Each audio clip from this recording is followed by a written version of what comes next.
Okay, we're out on our Wicopy Woods woodlot doing some enrichment planting of red oak seedlings. See the planting bag here. We just got 200 shipped from the New Hampshire nursery. Showed up yesterday. Nice stock, nice and fresh. The roots were moist as they should be. And what we're doing is planting these in small gaps that were formed by a harvest that was done 3 years ago, as well as some subsequent beech understory control primarily. You can see the beech here has been cut off with the backpack chainsaw. The stumps were sprayed. We did that last fall. And now we're planting these open areas with red oak, which there's very few. It's not really native part of this species mix here, but previous owner Ron Locke planted some around this property, and they're all thriving. So given the warming climate, everything else, it's what's available, plus it's adding a new species. This stand here is mostly northern hardwoods. It's beech, most of the beech, merchantable beech was harvested, a few large ones are left, and the understory was cut and killed. Sugar and red maple both, yellow birch and white ash. This is an old sugar bush. If you can probably see, occasionally you look around and see these great big old gnarly maples that were tapped for probably at least a century.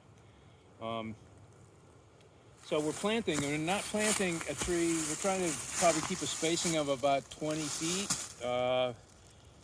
which would be about 100 trees per acre. People ask, okay, how do you determine where you're going to plant, right? Well, you want to find a good, what's called a microsite, where the trees are going to be locally well drained. One of the two perfect spots are old windthrow mounds. If we panned out here, you would see this better. Jess is kneeling on one. There's the little hummocks in the forest that were probably old blowdowns from many centuries ago. I don't think this forest here was ever cleared. This has always been forested. This is where the Wicopy in Wicopy Woods lives. So these locally high areas are perfect places. And the other places are where you see old stumps, where we just harvested a tree, which tend to grow on these mounds, right? So if you've cut a tree, like behind us is a beech, that's another good place to dig. So you want to dig a hole. We're planting with this special planting shovel, which has a nice point, and you can. Has a little bit of a curve to it, so you can actually shovel out soil out of the hole. So I dig down a little bit over the shovel, lever a slit in the soil, remove some of the soil, and then Jess plants the oak trees. I'll film that next. So.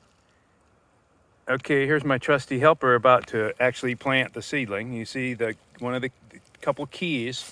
You want to make sure the roots are not J-rooted in the hole. So you put the tree all the way down in the hole, pull it back up a little bit, and then pack the mineral soil around the tree tightly, but not so tightly that it's, really hard. But you also want to be able to do the 2-finger test, where you grab the tree like this, and if you can pull it out of the ground, it's not compacted enough. This one was fine. So there she is doing the final prep, and that's all there is to it. We put these yellow pin flags in the ground so that we can find these trees later, both to just check on survival, but in this case we're going to come back and put mats around the seedling to control weeds and competition locally, and then put in 5-foot tubes that we just got a stash of from Weyerhaeuser to keep the deer off of the thing. The wagging of the tail to control to smooth out the soil and to thrash the pin flag is optional. It probably does little to help the survival of the seedling, but it adds to the enjoyment, right? How about that? Okay, that's enough about this. Good job, Cori.